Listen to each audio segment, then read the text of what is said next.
बहुतायत आपका स्वाभाविक भाग है।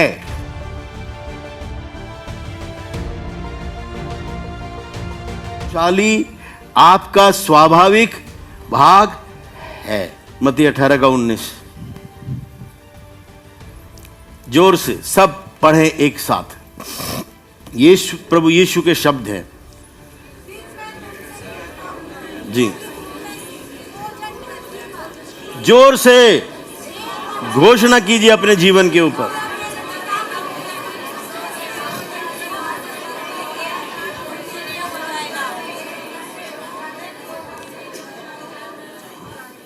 मैं पूछता हूं, अब ये दो जनों को एक मन होने का फायदा है या नहीं है?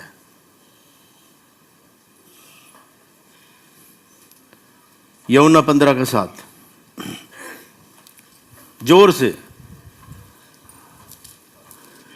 यदि तुम, कितने जो कहते मैं प्रभु में बना रहूंगा? आगे चलिए। कितने कहते हैं प्रभु का वचन मेरे भीतर बना रहेगा और मैं उसकी घोषणा करता रहूंगा? आगे चलिए। हाँ, 1 यूहन्ना 5:14। कम ऑन, 1 यूहन्ना 5:14। 1 यूहन्ना, हमें उसके सामने हियाव क्या होता है? हाँ, हमें हियाव है, पक्का है हमारे लिए, कोई शक नहीं है। बोलिए कोई शंका नहीं। बोलो निसंदेह, उसकी इच्छा के अनुसार जो कुछ मांगते हैं वो हमारी सुनता है। भैया उसकी इच्छा क्या है? जो उसने हमारे लिए कहीं लिखा है। जब मेरे और आपके तत्व बेडोल पड़े थे, उसने अपने पुस्तक में लिखा है। उसकी इच्छा है ये जो आपके सामने है। उसको कैसे लागू करेंगे?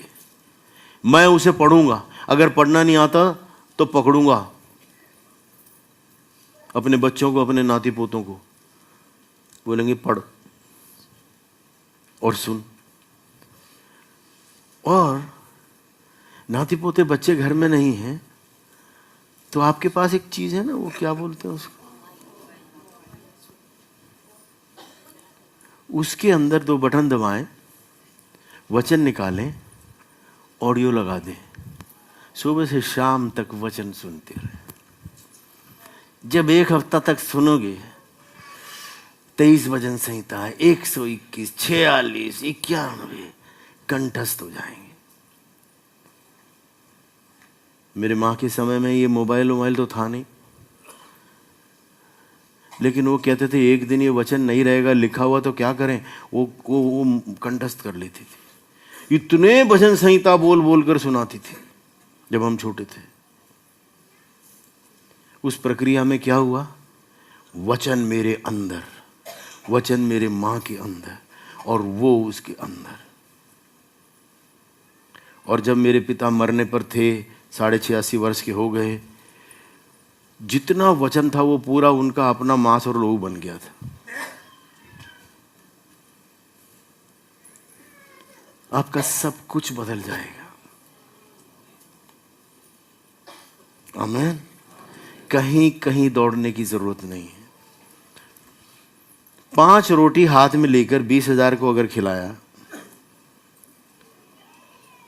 वो प्रभु स्वर्ग चला गया आपको छोड़ के। कहाँ है वो? भीतर है।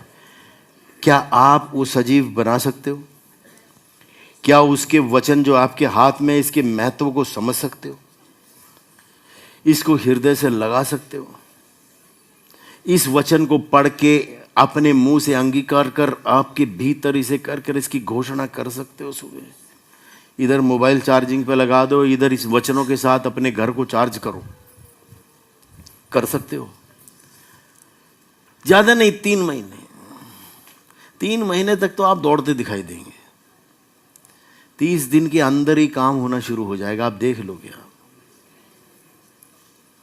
मैंने ऐसा कोई पृथ्वी की सतह पे नहीं देखा जिसने प्रभु के वचन के अनुसार अपने आप को ढाला और वो उठ के खड़ा ना हो। वो कहता है मेरे क्लेश के समय अगर इतना सब कुछ करने के लिए उसके क्लेश ने उसे नहीं रोका, तो आपको रोकने वाला कौन होता है? मैं। आज का जो मैं 4 बातें बताई थी आपको, पहला था आवेशपूर्ण, दूसरा था स्वर्ग से एक वचन बोला हुआ, तीसरा क्या था? एक मन के हो जाओ, एक चित्त के हो जाओ। तो सिर्फ अभी आपको एक इंट्रोडक्शन दिया एक मन के होने में क्या होता है।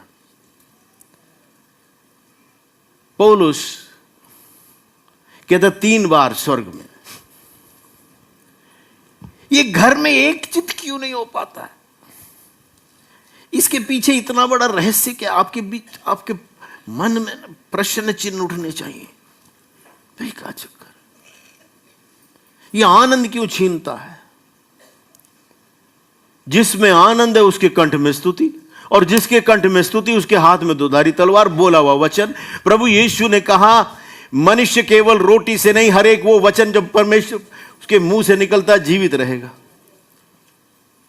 जब आप वो वचन बोलते हो, वो वचन और आत्मा, वो आपका श्वास, वो सृजनात्मक सामर्थ्य है जो है नहीं। आप उसे ऐसे बुलाते हैं मानो वो हैं, और वो घटती हैं। कोई है जो बोले वाह प्रभु तेरा धन्यवाद, हालेलुया।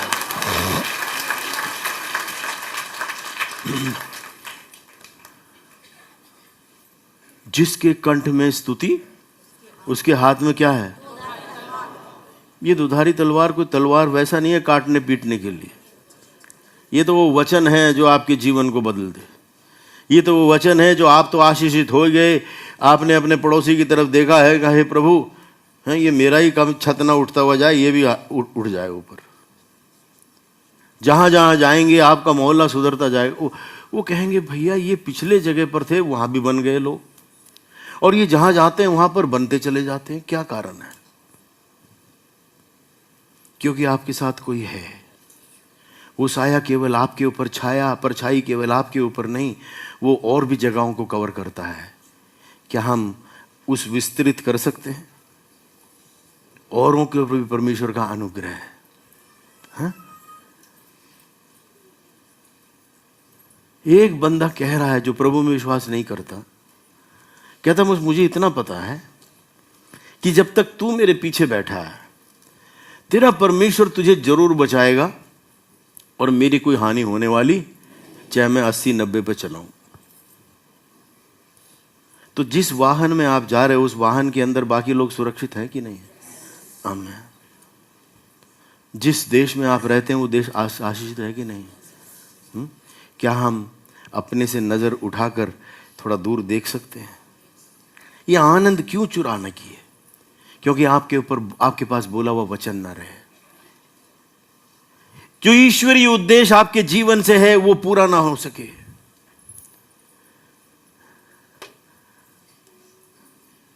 धन्यवाद, उसकी स्तुति।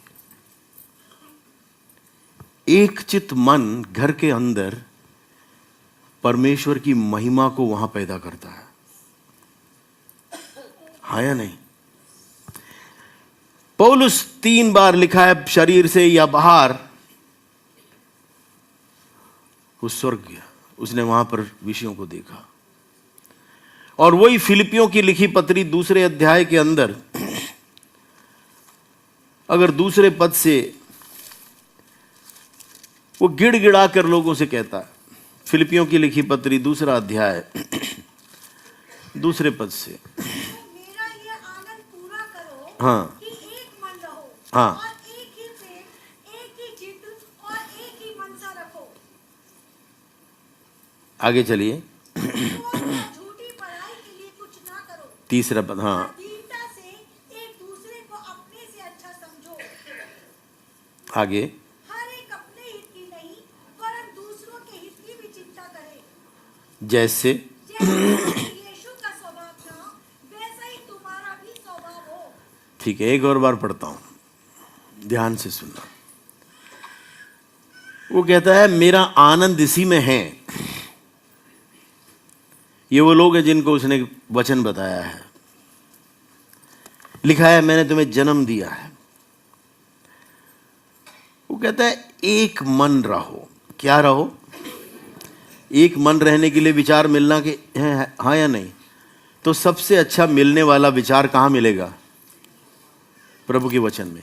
हर एक विषय में वचन खोज लीजिए और उसे अपना विचार बना लीजिए। आप सर्वशक्तिमान के साथ एक हो रहे हैं। इधर सुनिए, जब वो वचन आप अपने अंदर ले रहे, एक हो रहे हैं, ये वचन परमेश्वर ही है उसका, है ना? तो आप उसके साथ एक हो रहे हैं। जब आपके परिवार के अंदर आपका पहला लक्ष्य यह है कि मैं और परमेश्वर का वचन एक, तो आपका सारा परिवार किसके साथ मिल रहा है? और मुंह से जो वचन आत्मा के द्वारा निकलेगा वो सिरसता जाएगा। आमीन। जब प्रकट में इन विषयों को बाकी आपका परिवार देखेंगे तो स्कूटर के पीछे बैठा हुआ जैसे बोलते वैसे आपके लिए बोलेंगे। आमीन। जिसमें आपने विश्वास किया वो जीवता परमेश्वर है। आमीन। उसी के द्वारा आपको हर रोज श्वास मिलता है। उसी ने आपके भविष्य का हर एक विषयों को लिखा है। जिसने प्रभु की ओर ताका उसका रोने वाला मुंह कभी नहीं होने पाएगा। आमीन। क्यों? अगर परमेश्वर का मुंह कभी मुरझाया नहीं प्रभु का, तो आपका क्यों मुरझाए? क्या वो आपके भीतर नहीं है?